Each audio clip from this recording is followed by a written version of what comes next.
chem lovers. So today we are going to discuss lecture 06 of thermodynamics.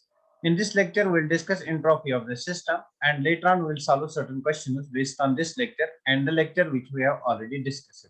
So let us start the topic. That's entropy. Entropy को discuss करेंगे, isn't it? In different conditions उस पे apply भी करेंगे, different processes में entropy को हम apply भी करेंगे. Now let's start the topic. That's entropy. Entropy को discuss करेंगे. But basically before discussing entropy, उससे पहले हम spontaneous और non-spontaneous process को discuss करेंगे. उससे पहले हम spontaneous process को जानेंगे. What is spontaneous process? What is spontaneous process? तो spontaneous process को पहले जानेंगे. What are spontaneous processes and non-spontaneous processes? So what are spontaneous processes? Spontaneous processes are those processes which have natural tendency to occur. Spontaneous processes are those processes which have natural tendency to occur. Isn't it? The processes which have natural tendency to occur. Which have natural tendency to occur.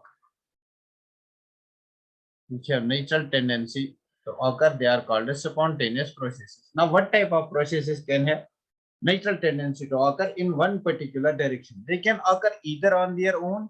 There are two ways. They can occur either on their own. They can occur either on their own without any external agency, or they can occur by giving proper initiation. They can occur by giving proper initiation. By proper initiation. By proper initiation. There are two ways by which a process can take place on its own. One is the process can take place on its own, or we have to first give initiation to it. By giving proper initiation, that's called a spontaneous process, isn't it? तो यहाँ पे एक important point आप लिखो, all natural processes are irreversible and spontaneous in nature. This is important. All natural processes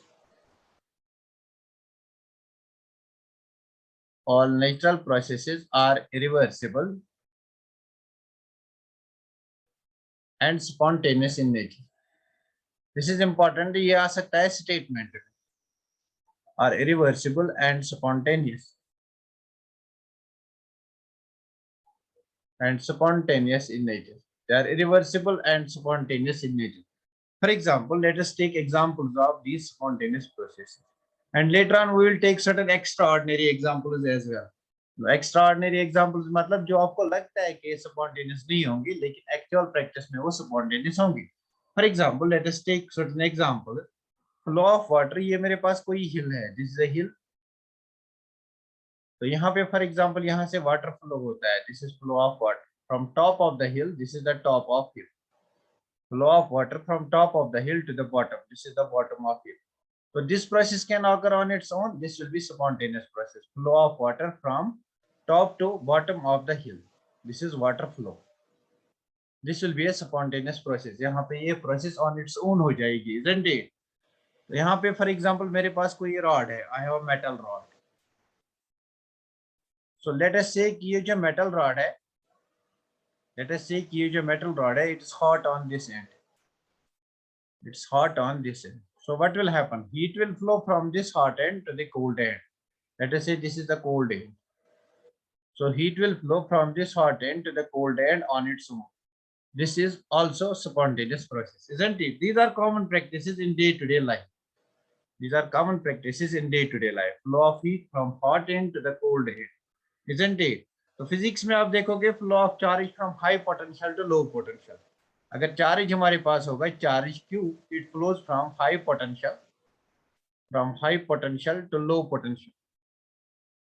this is also a spontaneous process. Flow of charge from high potential to low potential.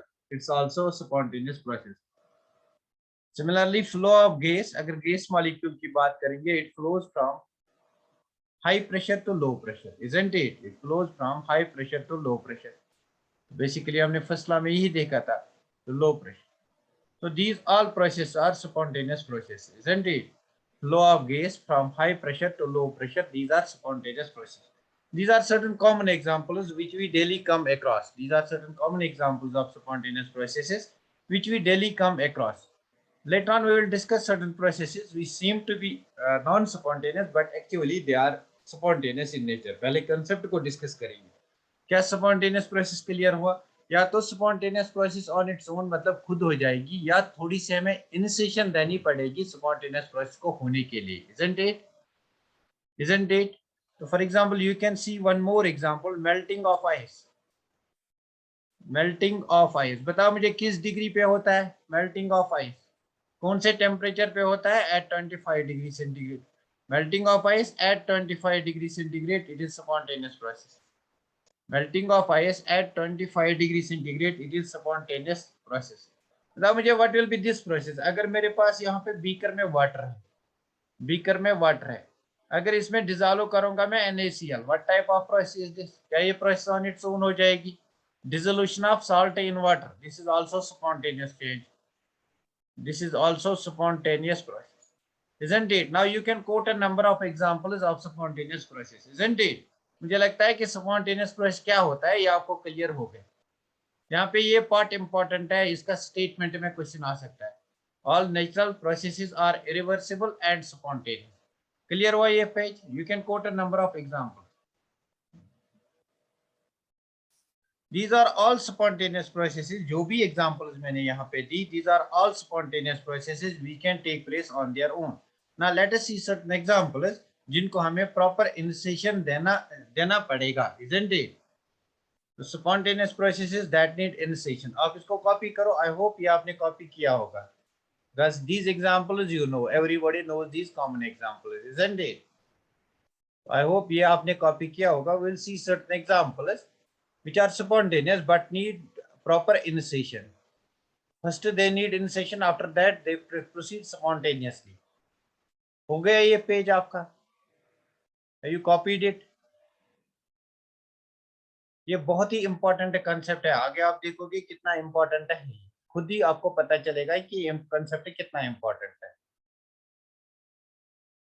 isn't it? तो next हम discuss करेंगे spontaneous processes that need initiation, जिनको हमें initiation की जरूरत पड़ेगी, that need initiation. Examples of spontaneous processes that need initiation. तो examples हमें यहाँ पे देखने हैं. Examples of spontaneous processes that need initiation. For example, आपके पास wood है, आपके पास कार्बन है, this is कार्बन. अगर आपको कार्बन को बर्न करना है तो पहले इसको जलाना है. अगर जलाना है मतलब थोड़ी सी इनिशिएशन देनी है, यहाँ पे आपको इस प्रोसेस को आपको इनिशिएट करना है. यहाँ पे ऑक्सीजन देना है इसको. फॉर एग्जांपल अगर आप आग जलाते हो तो पहले आपको इस प्रोसेस को इनिशिएट करना है. तो यहाँ पे formation of carbon dioxide. So this process needs initiation, isn't it? Burning of kerosene like that, this process needs initiation. तो फॉर एग्जांपल मेरे पास कोई हाइड्रोकार्बन है, मीथेन मॉलिक्यूल है. मीथेन मॉलिक्यूल को ऑक्सीजन के साथ रिएक्ट करेंगे, it will give me what does hydrocarbon give on reaction with oxygen? Carbon dioxide and what. तो यहाँ पे भी आपको इनिशिएशन देना पड़ेगा. It needs initiation but it's a spontaneous change. Lightning of candle, isn't it? Lightening of candle, not burning, it's lightening. Lightening of candle, lightening of candle. तो candle को अगर आपको जलाना है तो पहले you need initiation for that, isn't it? You need initiation for that. इसका opposite जो भी होगा दैट्स नॉन स्पॉन्टेनियस प्रोसेस. थोड़ा सा हम लिखेंगे नॉन स्पॉन्टेनियस प्रोसेस, उसके बाद डिस्कस करेंगे आखिर ये स्पॉन्टेनियस प्रोसेस क्यों होती है, what is the cause for spontaneity. तो बेसिकली हमें वही डिस्कस करना है, कॉज फॉर स्पॉन्टेनिटी. बट उससे पहले हम डिस्कस करेंगे नॉन स्पॉन्टेनियस प्रोसेस.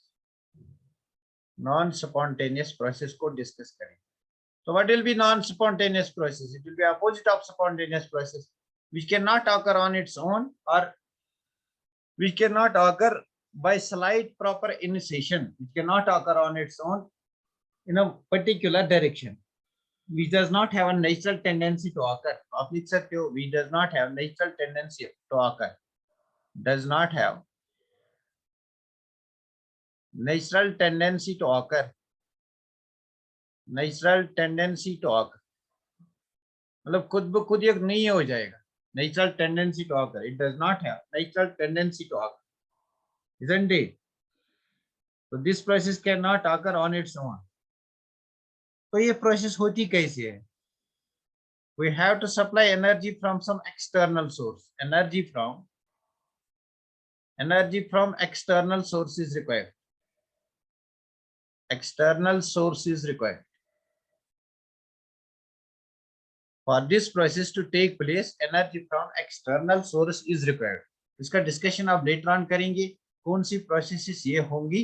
तो पहले हम डिस्कस करेंगे ये जो स्पॉन्टेनिटी थी, ये जो स्पॉन्टेनियस प्रोसेस थी, what is the criteria for the process to be spontaneous. तो हेडिंग लगा criteria for the process to be spontaneous, criteria for the process to be spontaneous. Now the topic starts. Criteria for the process to be spontaneous. किसी process को spontaneous के अगर हम कहेंगे तो what is the criteria? What is the criteria that a process should follow so that we can categorize it as a spontaneous process? Isn't it? So criteria देखो, there are two criteria. There are two criteria. Number first is to attain stability. Stability means to attain minimum energy. Attain minimum energy. Attain minimum energy. जब भी किसी system में minimum energy आएगी, that's maximum stability. Attain minimum energy means to attain maximum stability. कोई process क्यों होती है? So that it becomes more stable, maximum stability. And number second factor is that is to attain maximum randomness or disorder. Attain maximum randomness और disorder. बस ये बात हमें discuss करनी है. मैक्सिमम रेंडमनेस और डिसऑर्डर. रेंडमनेस और डिसऑर्डर, इसी को हम एंट्रोपी कहते हैं. इसको कहता है entropy factor. Entropy factor. So entropy factor is responsible for the spontaneity of a process. तो ये क्वेश्चन आपके एग्जाम में आ सकता है. The criteria for spontaneity is, these are the criteria to attain minimum energy or maximum stability and to attain maximum randomness, that's entropy factor. Means there are two factors, one is energy factor and the other is entropy factor, isn't it? तो इन दोनों को last में हम मिला के will determine it with the help of Gibbs energy. तो पहले हम इस फैक्टर को डिस्कस करेंगे, that's entropy factor. Note down किया है?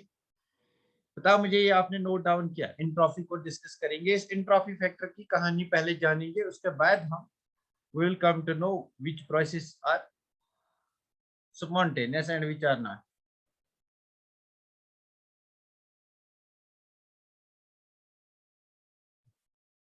Okay, have you copied it? There are two factors that are important for a process to be called a spontaneous, that's energy factor as well as that of entropy factor, isn't it? तो discuss करते हैं entropy को. Entropy factor को discuss करते हैं, मतलब entropy को discuss करेंगे पहले. What do you mean by entropy? Entropy का मतलब क्या होता है? एंट्रोपी का मतलब होता है डिसऑर्डर.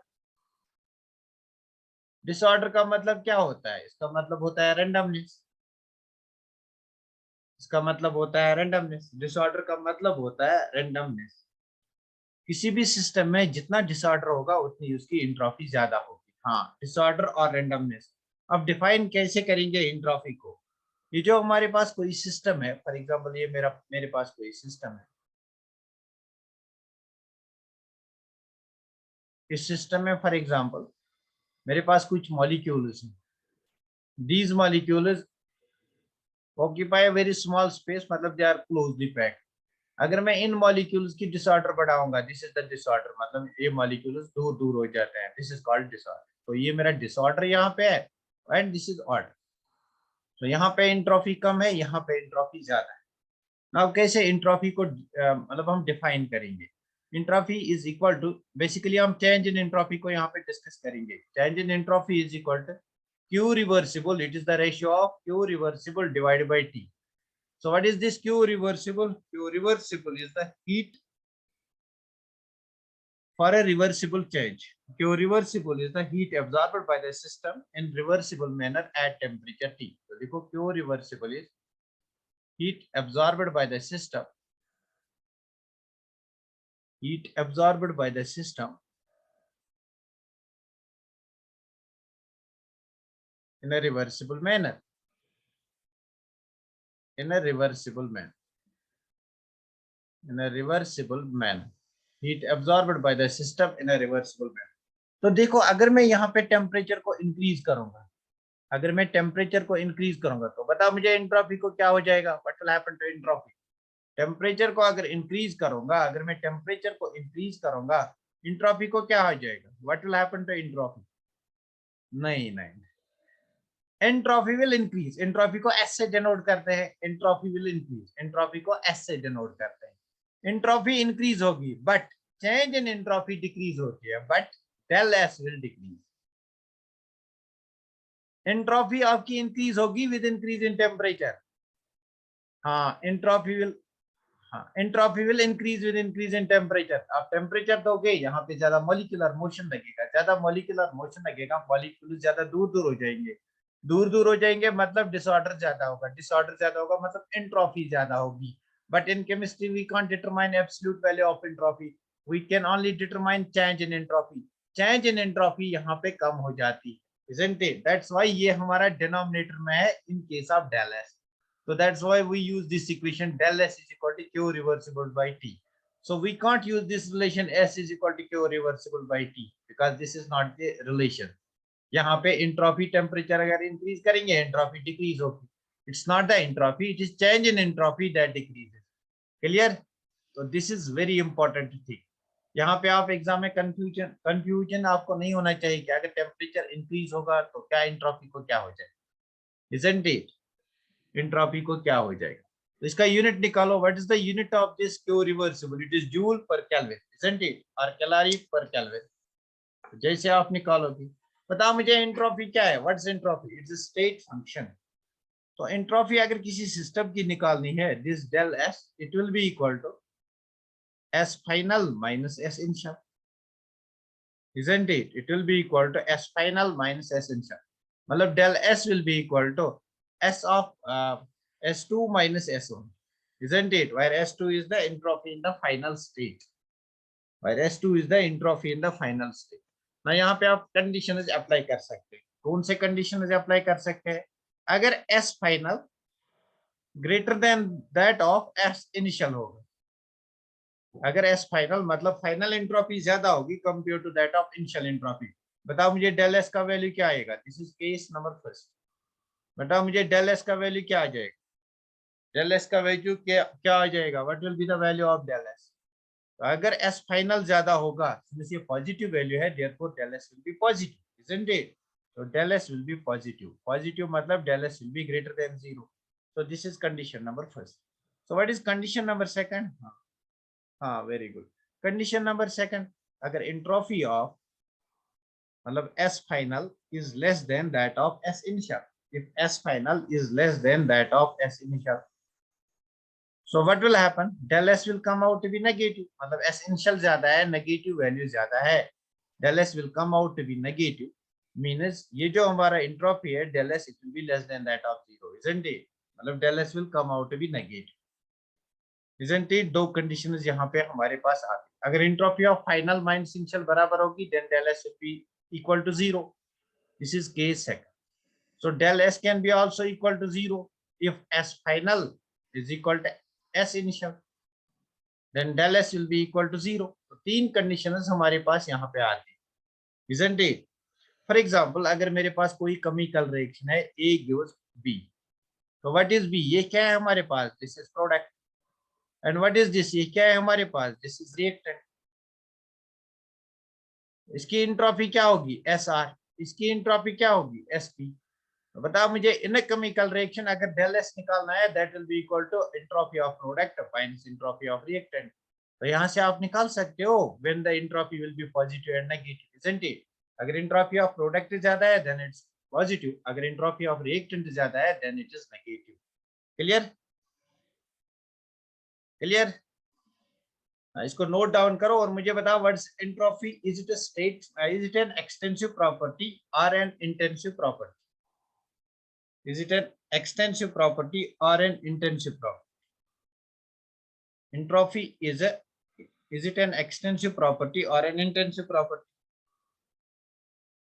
हाँ, नहीं यार, इंटेंसिव नहीं है, इट्स एक्सटेंसिव। इंटेंसिव नहीं है, it's extensive. Entropy is an extensive property. तो इस पेज को आप नोट डाउन करो। Will move to the next page. हाँ, extensive property, because it will depend upon the amount of the substance.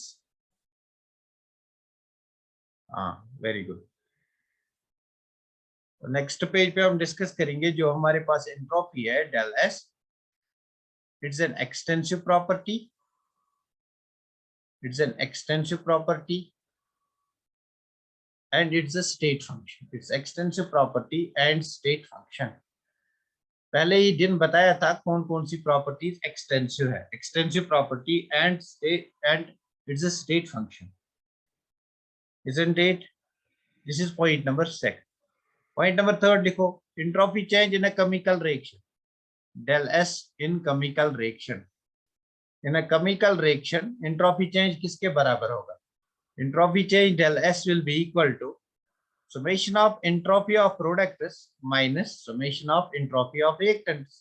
तो summation कहाँ से आया? Basically for example मेरे पास A plus B gives C plus D है, तो इसकी भी कुछ एंट्रोपी होगी, इसकी भी एंट्रोपी, इसकी भी एंट्रोपी, इसकी भी एंट्रोपी, इसकी भी एंट्रोपी, इन दोनों को सम करो, that is summation of entropy of products, इन दोनों को सम करो, that is summation of entropy of reactants, isn't it? हाँ, entropy of products minus entropy of reactants, isn't it?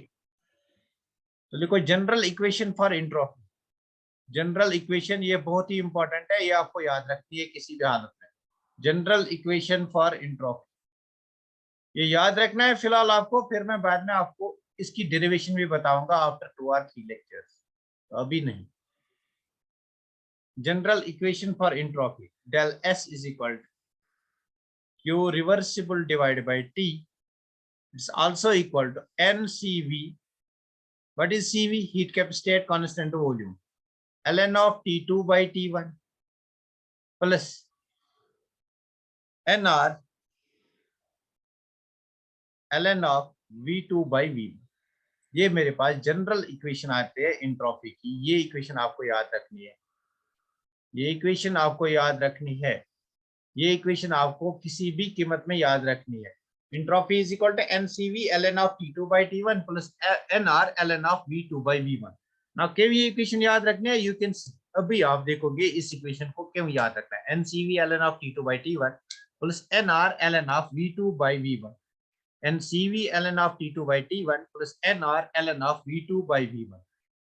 अच्छा बता मुझे, क्या आप इस इक्वेशन को चेंज कर सकते हो? यस, तो लिखो NCV, यहाँ पे आप लिख सकते हो ना CP minus CV is equal to R, isn't it?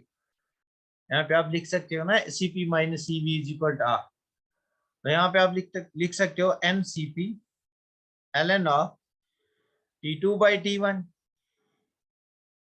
isn't it? Plus ये इक्वेशन आप यहां से डिराइव कर सकते हो, ये इक्वेशन आप यहां से डिराइव कर सकते हो, प्लस nr ln ऑफ, अगर यहाँ पे मैं बॉयलर्स लॉ लगाऊंगा so it will V2 by V1 किसके बराबर होगा according to Boyle's law? V2 by V1 किसके बराबर होगा according to Boyle's law? It will be equal to P1 by P2. So nr ln of P1 by P2, nr ln of P1 by P2.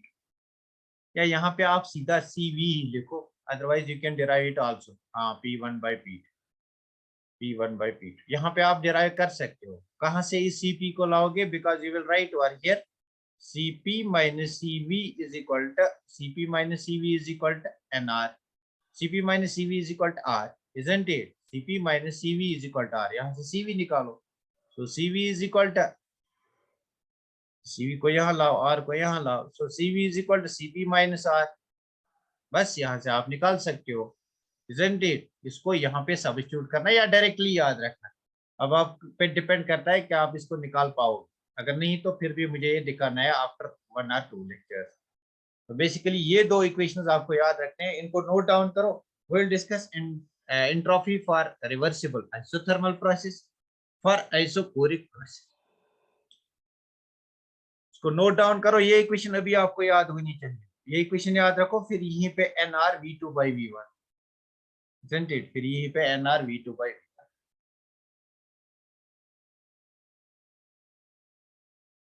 ये equation important है, this equation is important.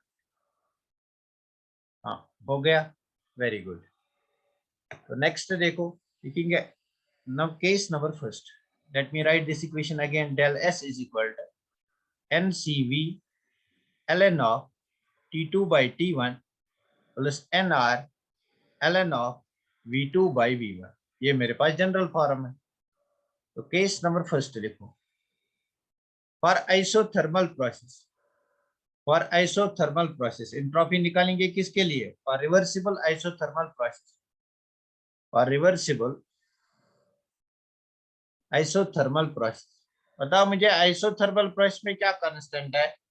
Isothermal process, in case of isothermal process del T is equal to 0, मतलब T1 is equal to T2। अगर T1 is equal to T2 मतलब ये वाली term जो है this will cancel out, isn't it? ये term cancel हो जाएगी because T1 is equal T2, ये टर्म खत्म हो जाएगी।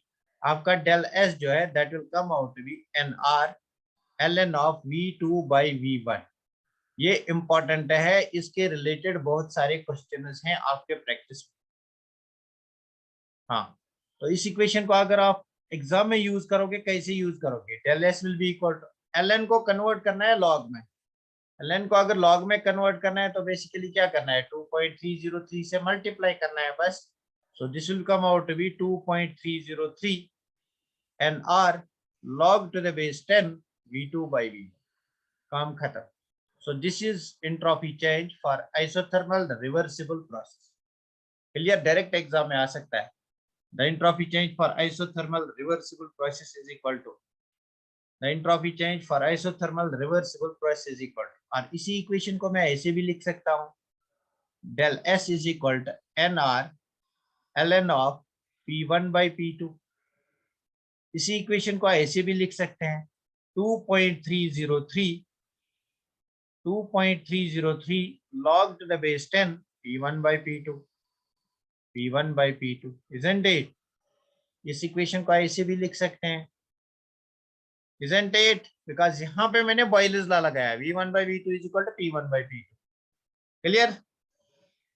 ये चार इक्वेशंस इंपॉर्टेंट है। इक्वेशन बेस्ड क्वेश्चन भी आ सकता है, न्यूमेरिकल प्रॉब्लम भी आएगी। न्यूमेरिकल प्रॉब्लम आएगी, वहां पे V2 और V1 आपको देगा, नंबर ऑफ मोल्स देगा R आपको पता है, या P1 या P2 देगा R आपको पता है, 2.303 NR, isn't it? 2.303 NR। Clear यहाँ तक? For isothermal reversible process clear? Entropy change for isothermal reversible process, इसको एक दो बार प्रैक्टिस करना, ये आपको याद हो जाएगा। क्लियर हुआ? इसको नोट डाउन करो जल्दी से।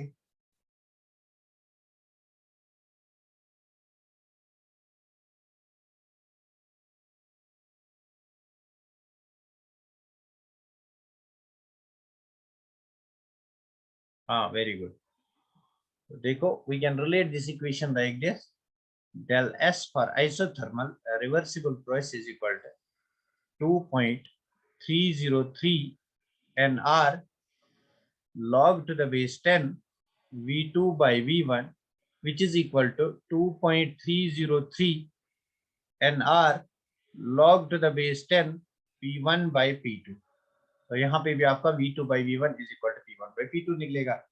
Case number second, case number second for isochoric process, for isochoric process, for isochoric process what will happen in isochoric process? V1 is equal to V2, that is del V is constant, बस काम खत्म। V1 is equal to V2 मतलब del S is equal to NCV ln of T2 by T1 plus NR ln of V2 by V1। this thing will cancel out because V1 is equal to V2, so del S will come out to be NCV ln of T2 by T1। this is a very important relation, this is a very important relation। इसी को आप लिख सकते हो 2.303 NCV log to the base 10 T2 by T1, isn't it? अरे यार क्या कहते हो, स्क्रीन नहीं आ रही है? स्क्रीन नहीं आ रही है आपको? बाकी बच्चों को आ रही है? बाकी बच्चों को आ रही है? जल्दी से बोलो। हाँ, देखो हमारे पास जो एंट्रोपी की जनरल इक्वेशन है that's NCV ln of T2 by T1 plus NR ln of V2 by V1 for isochoric process V2 is equal to V1। V2 is equal to V1 मतलब ये टर्म जो है this will cancel out, isn't it?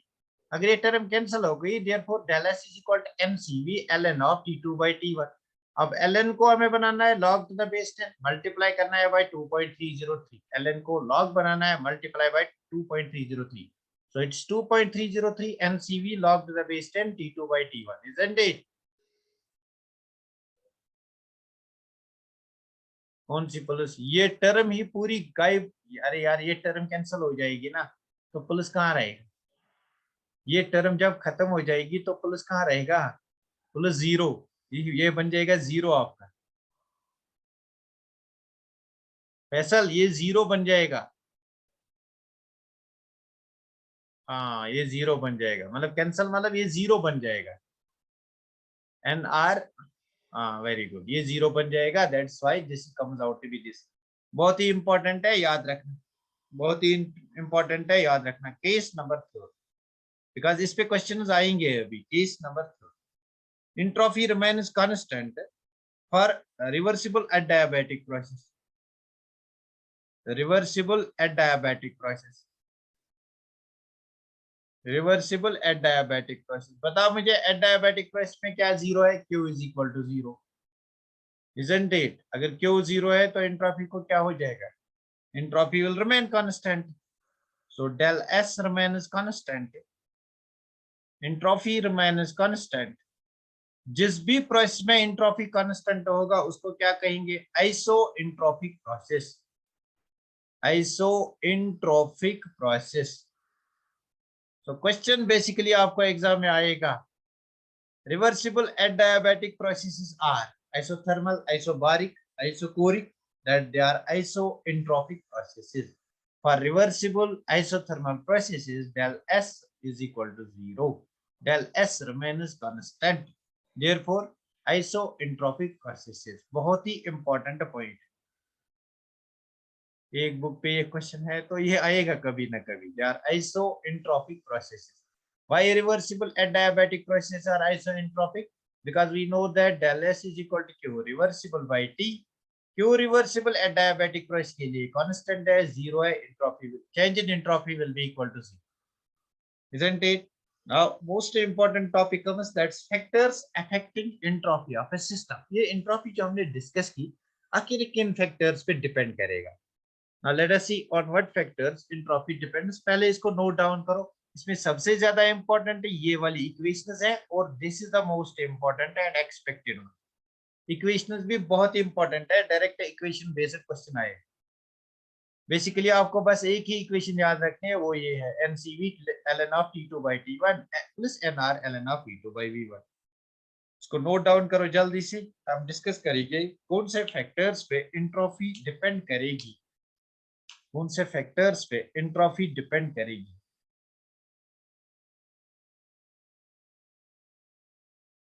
वहां से भी questions बहुत बनेंगे, कौन से फैक्टर्स पे एंट्रोपी डिपेंड करेगी, वहां से भी क्वेश्चंस बनते हैं।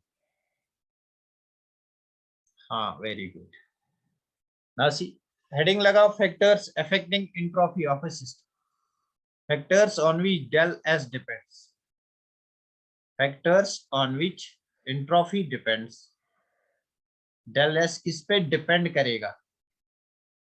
नंबर फर्स्ट लिखो, number of moles. If, number first लिखो number of moles, number of moles. तो लिखो if, case number 1, if del N G is greater than 0। Del N G आपको पता है ना, number of moles of gaseous products minus number of moles of gaseous reactants। If it is greater than 0, बताओ मुझे entropy को क्या होगा? बताओ मुझे एंट्रोपी को क्या होगा? बताओ मुझे एंट्रोपी को क्या होगा? देन डेल एस, हाँ जल्दी से बोलो। मतलब फॉर एग्जांपल ये मेरे पास रिएक्शन है, this is a, 2A molecule is gaseous and they give me 1A2 molecule gaseous। यहाँ पे फॉर एग्जांपल 1A2 molecule था, यहाँ पे 2A molecule। तो यहाँ पे अगर हम डेल एन जी निकालेंगे, that will be equal to 2 minus 1 products minus reactant. सिर्फ गैसियस मॉलिक्यूल्स की बात हो रही है, products minus reactant, that is 2 minus 1 is equal to 1। मतलब यहाँ पे del N G greater than 0 है, therefore entropy will be greater than 0। हाँ, entropy will be greater than 0, very good. So case number second, if del Ng is less than 0, then del S will be less than 0, isn't it? Then del S will be less than 0. This is condition number first. If del Ng is equal to 0, then entropy will not have any effect. हमें तो effect देखना है, इसलिए 0 की बात नहीं करेंगे. तो second factor देखो, physical state पे depend करेगा. By physical state, what do we mean by physical state? मतलब हमारे पास solid है, हमारे पास लिक्विड स्टेट है एंड हमारे पास गैसियस स्टेट है. बताओ मुझे किसकी डिसऑर्डर और रैंडमनेस ज्यादा होगी? So entropy of gaseous state will be greater than that of liquid state which is greater than that of solid state, isn't it? So entropy also depends upon the physical state, isn't it? हाँ. Number third case,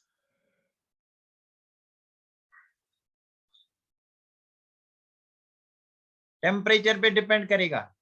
temperature पे बताओ मुझे, अगर temperature increase करेंगे entropy will increase. अगर temperature increase करेंगे what will happen to entropy? S will increase. S की बात हो रही है. अगर टेम्परेचर इंक्रीज करेंगे एस विल इंक्रीज. मतलब फॉर एग्जांपल मेरे पास रिएक्शन है Fe solid gives me Fe solid. मतलब इसको मैं हीट कर रहा हूं. यहाँ पे फॉर एग्जांपल टेम्परेचर है 100 केल्विन और यहाँ पे टेम्परेचर है 300 केल्विन. बताओ मुझे, क्या यहाँ पे एंट्रोपी ज्यादा होगी या यहाँ पे एंट्रोपी ज्यादा होगी? कहाँ पे एंट्रोपी ज्यादा होगी? यहाँ पे, बिकॉज टेम्परेचर यहाँ पे ज्यादा है. टेम्परेचर अगर इंक्रीज करेंगे एंट्रोपी ज्यादा होगी. हाँ, 300 केल्विन पे ज्यादा होगी. This is an example. Number fourth point देखो, it will depend upon pressure. Pressure का इफेक्ट बताओ मुझे, प्रेशर का इफेक्ट क्या रहेगा? फॉर एग्जांपल N2 गैस है, यहाँ पे 5 atm है. हाँ, वेरी गुड. हाँ, वेरी गुड, वेरी गुड. देखो, कॉमन सेंस लगा. जितना प्रेशर ज्यादा होगा मॉलिक्यूल साथ साथ आएंगे. मॉलिक्यूल साथ साथ आएंगे तो कॉम्पैक्टनेस बढ़ेगा, ऑर्डर बढ़ेगा, रैंडमनेस कम होगी, एंट्रोपी कम होगी. जितना प्रेशर कम होगा मॉलिक्यूल दूर दूर जाएंगे, मतलब एंट्रोपी बढ़ेगी. तो एंट्रोपी का इफेक्ट क्या पड़ेगा?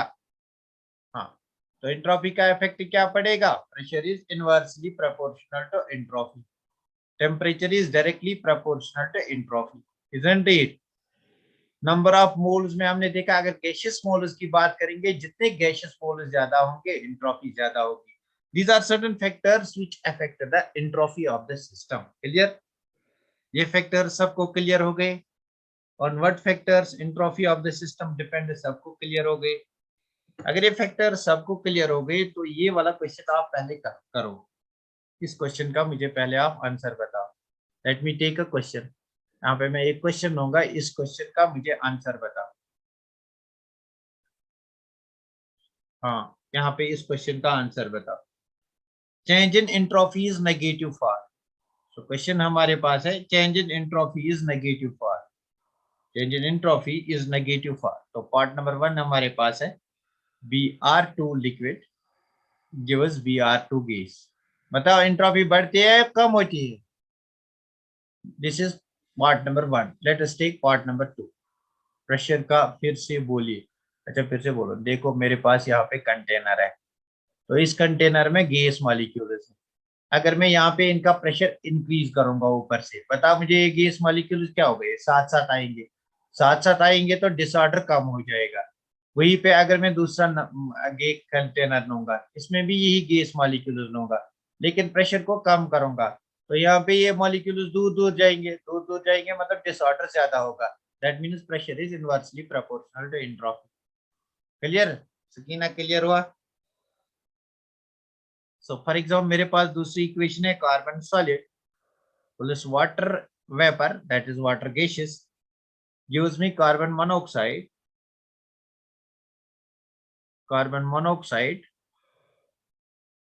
Plus hydrogen gas. तो यहाँ पे भी आपको बताना है. नंबर थर्ड मेरे पास ये वाला कंपाउंड है M2. It is gaseous but that यहाँ पे एटमॉस्फेरिक प्रेशर जो है that is 20 atm. Gives me M2. ये M2 गैसियस है but the atmospheric pressure is 1 atm. तो आपको बताना है इनमें से एंट्रोपी कहाँ पे नेगेटिव होगी. The fourth one is iron at 400 Kelvin. So यहाँ पे जो टेम्परेचर है that is 400. Gives me Fe। तो यहाँ पे जो टेम्परेचर है इट इज, यहाँ पे जो टेम्परेचर है इट इज 300 केल्विन। बताओ मुझे एंट्रोपी कहाँ पे नेगेटिव होगी? हाँ बताओ मुझे एंट्रोपी कहाँ, वेरी गुड, बहुत बढ़िया, एंट्रोपी कहाँ पे नेगेटिव होगी? This is the question which can be asked on the factors affecting entropy of the system. देखो लिक्विड स्टेट से गैस स्टेट में जाते हो एंट्रोपी इंक्रीज हो जाएगी। यहाँ पे आपका गैसेस एक मॉलिक्यूल है, यहाँ पे दो बनते हैं, एंट्रोपी इंक्रीज हो जाएगी। यहाँ पे आपका प्रेशर डिक्रीज होता है, एंट्रोपी इंक्रीज हो जाएगी। बट टेम्परेचर यहाँ पे डिक्रीज होता है, देयरफॉर एंट्रोपी डिक्रीज हो जाएगी। That means negative will be in this case. Clear? A very good question, questions ऐसे बनते हैं, इजंट इट? बताओ मुझे इसकी एप्लीकेशन आप कहाँ पे देखोगे? केमिस्ट्री में, कोऑर्डिनेशन केमिस्ट्री में आप इसकी एप्लीकेशन देखोगे जहाँ पे आप कीलेटिंग लिगेंड्स पढ़ोगे। जहाँ पे आप कीलेटिंग लिगेंड्स पढ़ोगे वहां पे entropy is a factor for determining the stability, isn't it? तो वहां पे बताएंगे जब पढ़ेंगे उसको, जब उसका डिस्कशन होगा तो वहां पे बताएंगे। यहाँ तक क्लियर हो आपको factors affecting entropy of the system? There is one more factor, that is mixture. One more factor is that is mixture. अगर आपके पास मिक्सचर होगा, कौन कौन सा मिक्सचर हो सकता है? या तो आपके पास सॉलिड सॉलिड मिक्सचर हो सकता है, या तो आपके पास सॉलिड लिक्विड मिक्सचर हो सकता है, या तो आपके पास, या मैं कहूंगा लिक्विड लिक्विड मिक्सचर, या तो आपके पास गैस गैस मिक्सचर हो सकता है। पता मुझे एंट्रोपी किस पे ज्यादा होगी? तो एंट्रोपी विल इंक्रीज, इसमें एंट्रोपी ज्यादा होगी, followed by this, followed by this, isn't it? Isn't it? यहाँ पे एंट्रोपी ज्यादा होगी, followed by this, followed by this. Mixture की बात करेंगे, हाँ वेरी गुड। तो नेक्स्ट आप हेडिंग लगाओ entropy of phase transition. Entropy की पूरी कहानी अभी खत्म करेंगे, थोड़ा सा रह गया। Entropy of phase transition, entropy of phase transition या entropy change during phase transition. Del S during phase transition.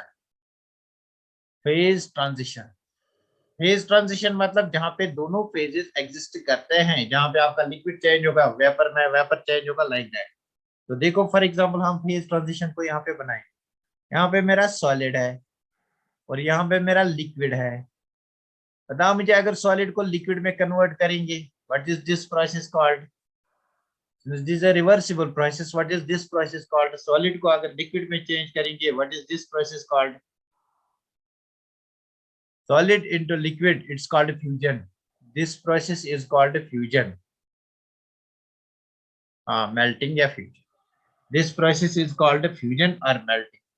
तो सिमिलरली आप इस लिक्विड को वेपर में कन्वर्ट कर सकते हो, इस लिक्विड को आप वेपर में कन्वर्ट कर सकते हो, isn't it? This vapor can again change into liquid. इस सॉलिड को भी आप डायरेक्टली वेपर में कन्वर्ट कर सकते हो, isn't it? सॉलिड को आप डायरेक्टली वेपर में कन्वर्ट कर सकते हो। इस प्रोसेस को क्या कहते हैं? सब्लिमेशन। इस प्रोसेस को क्या कहते हैं? सब्लिमेशन। ये जो प्रोसेस है दिस इज सब्लिमेशन। और इस प्रोसेस को क्या कहते हैं? वेपराइजेशन। वेपराइजेशन। बस दिस इज फेज ट्रांजिशन। इस प्रोसेस को फेज ट्रांजिशन कहते हैं, इसको फेज ट्रांजिशन कहते हैं, इसको फेज ट्रांजिशन कहते हैं। हमें निकालना है फेज ट्रांजिशन पे एंट्रोपी कैसे निकालेंगे। तो यहाँ पे लिखो इस फेज के लिए एंट्रोपी जो होगी that is called delta S of fusion. It will be equal to change in enthalpy, that is delta H of fusion divided by T.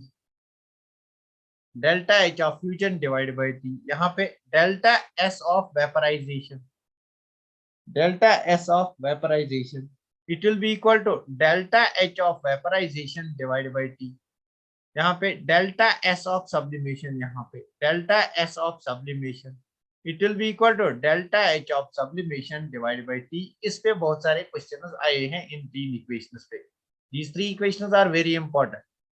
बस एंट्रोपी चेंज किसी भी फेज ट्रांजिशन के लिए निकालने है, enthalpy of that phase transition divided by temperature.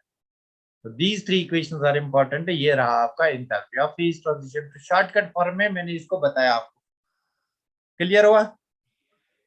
किसी भी phase transition पे आपको एंट्रोपी निकालनी है तो उस फेज ट्रांजिशन पे डेल्टा एच क्या होगा? Divided by temperature. तो मैं लिखूंगा directly delta S of phase transition PT is equal to delta HPT, that is phase transition divided by temperature. This will be the general formula. फिर आपको पता है फेज ट्रांजिशन कौन सा हो रहा है या कौन सा नहीं हो रहा है, isn't it? फिर आपको पता है, तो सम एक्स्ट्रा ऑर्डिनरी एग्जाम्पल्स को डिस्कस करेंगे, some extraordinary examples of spontaneous change, जो आपको लगता है कि स्पॉन्टेनियस नहीं है बट असल में वो है। ये स्टेटमेंट बेस्ड क्वेश्चन आ सकते हैं, तो लिखो delta S of entropy of, delta S नहीं, entropy, entropy of, number first, entropy of graphite is greater than that of diamond.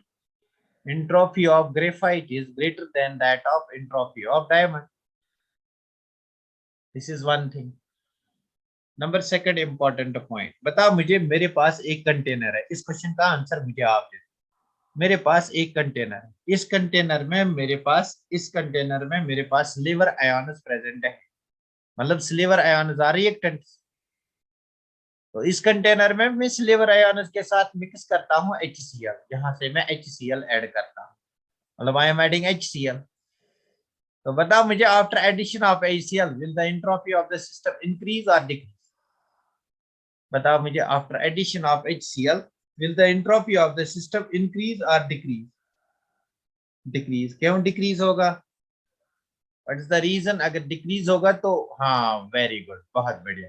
तो you know that this is precipitation reaction, यहाँ पे आपका AgCl बनेगा, AgCl का प्रेसिपिटेट बनेगा, isn't it? PPT बनेगा, हाँ PPT बनेगा, मतलब सब मॉलिक्यूल्स यहाँ पे आ जाएंगे, मतलब ऑर्डर्ड फैशन में आ जाएंगे, ऑर्डर्ड फैशन में आ जाएंगे, मतलब एंट्रोपी डिक्रीज होगी, isn't it? So this is a very very important example, this is a very very important example. AgCl को आप, अगर आप कोई भी प्रेसिपिटेशन रिएक्शन, तो हम लिखेंगे जनरली PPT रिएक्शन है, जहां पे PPT बनता है वहां पे एंट्रोपी डिक्रीज होता है, जनरल लिखेंगे हम, इजंट इट? Isn't it?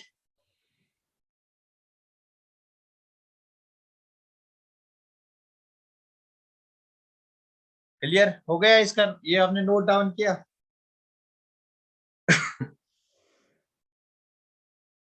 इसको नोट डाउन करो, इस पेज को, will move to the next page. यहाँ पे तीन ही बातें इंपॉर्टेंट है, एक ये इंपॉर्टेंट है, एक ये इंपॉर्टेंट है, या जनरल इसको याद रखो तो सब कुछ इंपॉर्टेंट बन गया है। हाँ, और ये पॉइंट इंपॉर्टेंट है, स्टेटमेंट बेस्ड आ सकता है, this is again important. Now see, मेरे पास for example I have ammonium chloride, I have a reaction ammonium chloride, and this is gaseous, yeah, aqueous, this is always aqueous. So it dissociates into ammonium ions, plus it gives me Cl minus ions। तो बताओ मुझे, in this process जो हमारा entropy है, what will happen to the entropy? Does entropy increase और decrease?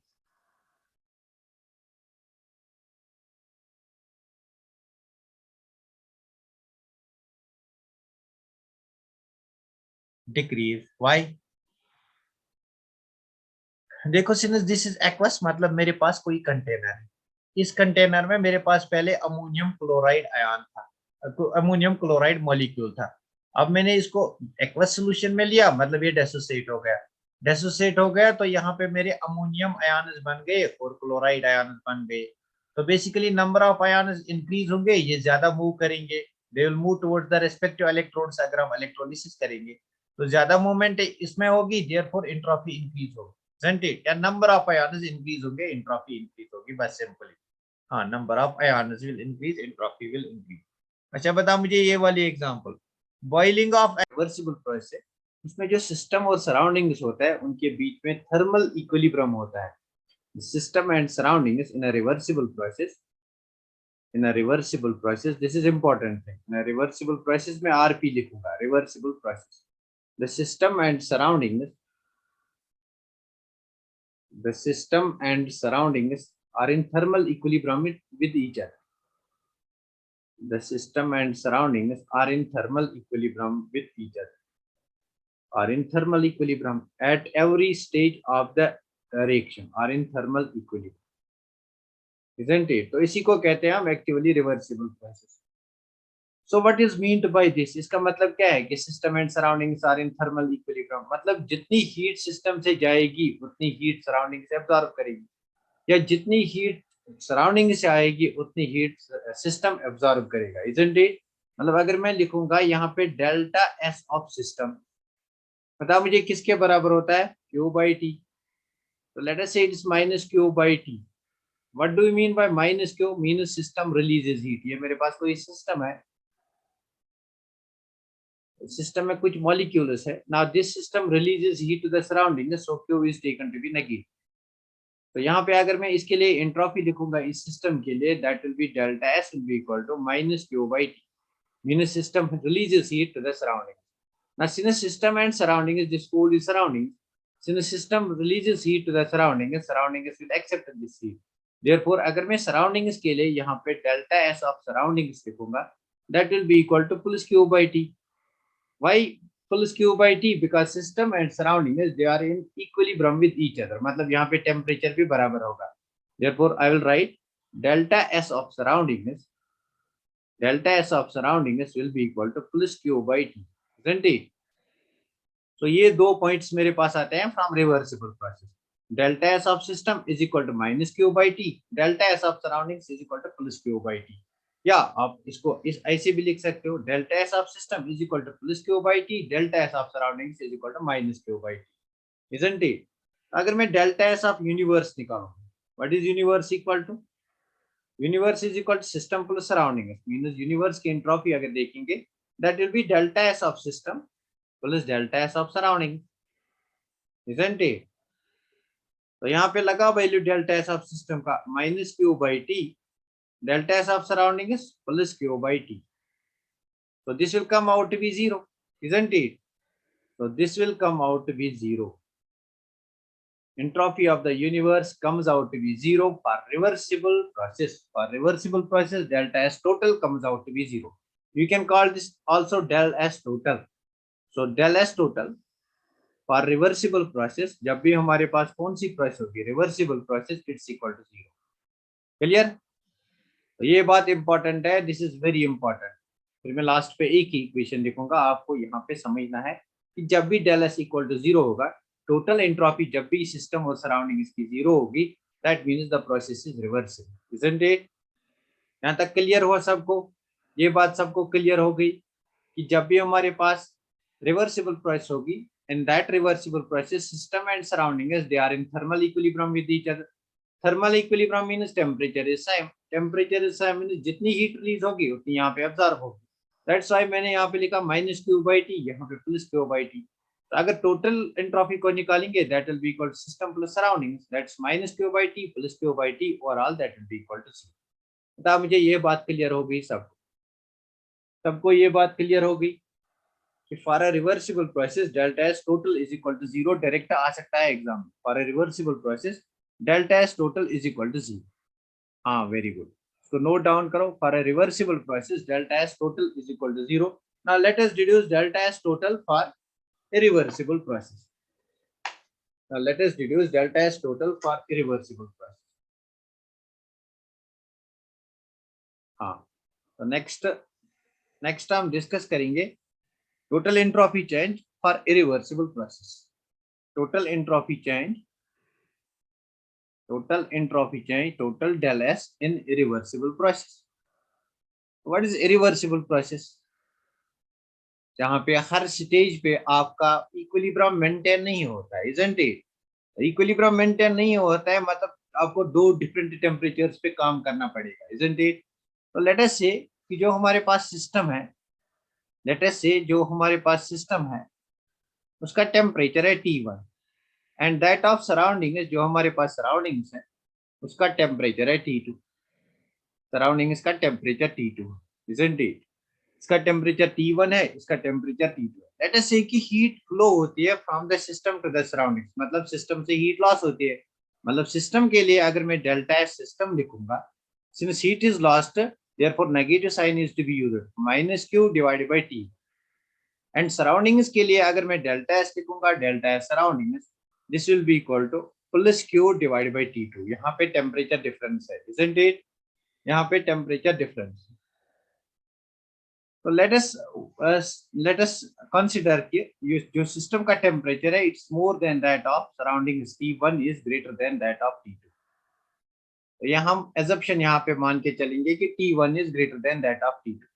अब निकालो यहाँ पे डेल एस टोटल, मतलब डेल एस यूनिवर्स और del S total. What will be equal to del S system plus del S surroundings, del S system plus del S surroundings, isn't it? यहाँ पे value substitute करो, minus Q divided by T1 plus इसका value लगाओ Q divided by T2, Q divided by T2। अब आप मुझे बता कि यूनिवर्स का जो डेल एस होगा, डेल एस टोटल जो होगा, इसी को हम डेल एस टोटल कहते हैं, whether it will be positive और नेगेटिव। क्या ये पॉजिटिव होगा या नेगेटिव होगा? हाँ पॉजिटिव। देखो T1 इज ग्रेटर देन, मतलब इसका वैल्यू बड़ा है, T1 is greater than that of T2, isn't it? T1 is greater than that of T2.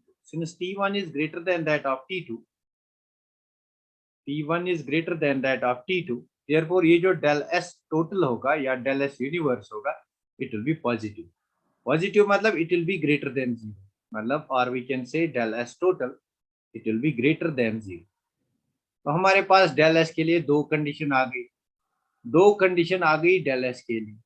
तो इन दोनों कंडीशन को अगर मैं मिलाऊंगा for reversible as well as for irreversible process, del S total or del S universe, it may be equal or greater than 0, isn't it?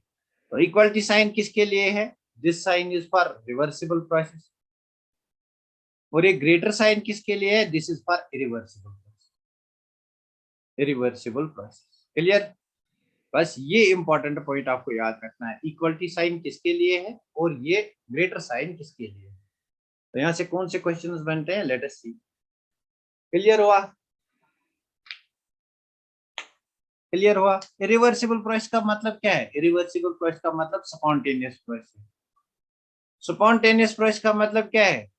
Which occurs on its own, जो भी process on its own हो जाएगी उसमें entropy increase हो जाएगी, बस। That mean that's why del S total is greater than 0, isn't it? Is greater than 0। Clear हुआ? ये सबको ये क्लियर हुआ? ये सबको क्लियर हुआ? बता मुझे, ये बात सबको क्लियर हो?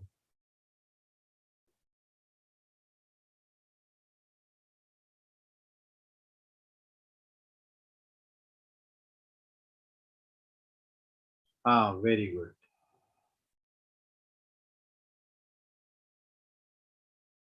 Very good, very good, very nice. तो देखो हमारे पास जो कंडीशन आ गई, the condition is this, del S total or del S of universe, it may be greater or equal to 0।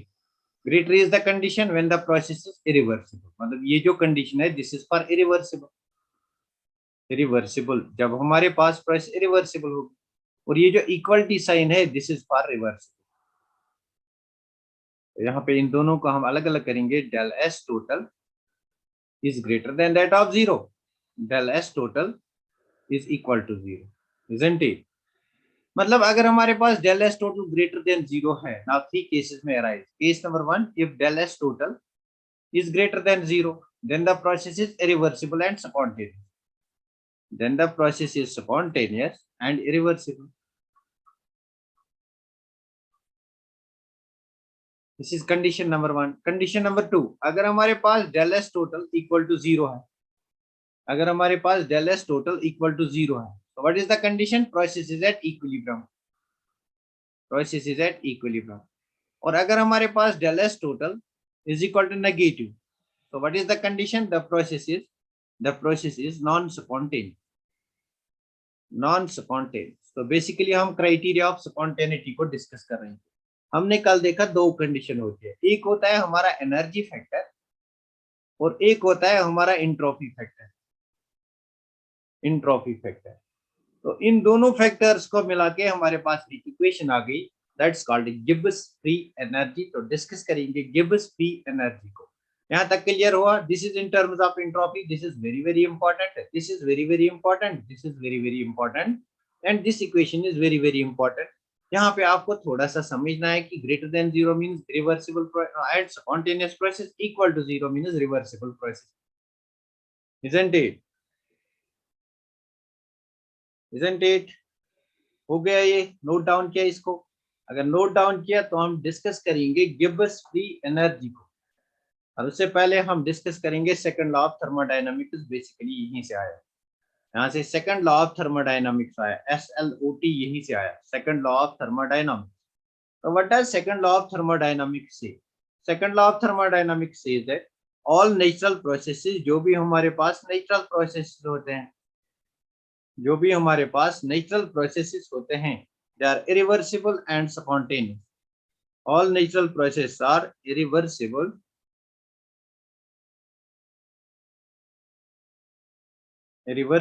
and spontaneous. What does this mean? तो chemistry में हम इसको क्या कहेंगे? It means that del S for these natural processes, del S total is greater than 0. Isn't it? Del S total is greater than 0. हाँ, this means that entropy is greater than 0. Entropy is positive. तो इसका मतलब ये भी है ना कि entropy of the universe जो है, entropy of universe, that's always increasing. That's always increasing.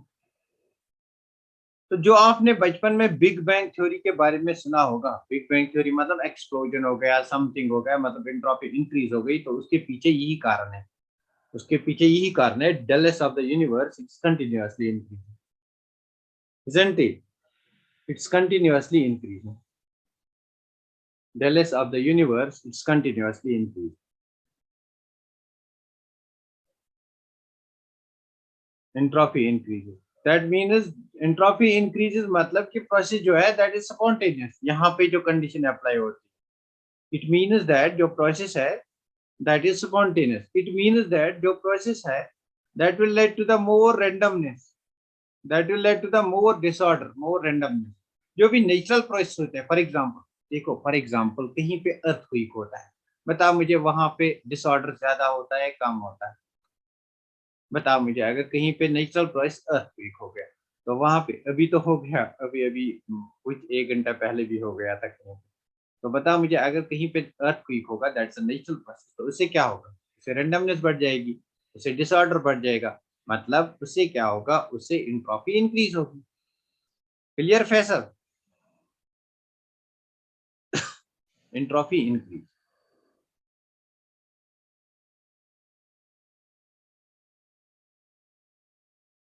हाँ,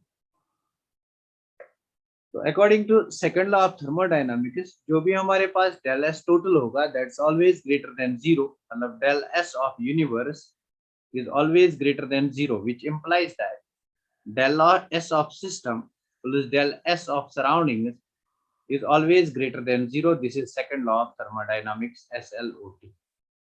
Second law of thermodynamics यही कहती है, entropy of an isolated system always increases. अगर कोई isolated system होगा उसकी entropy always increases. Now discuss करते हैं Gibbs free energy को. Let us discuss Gibbs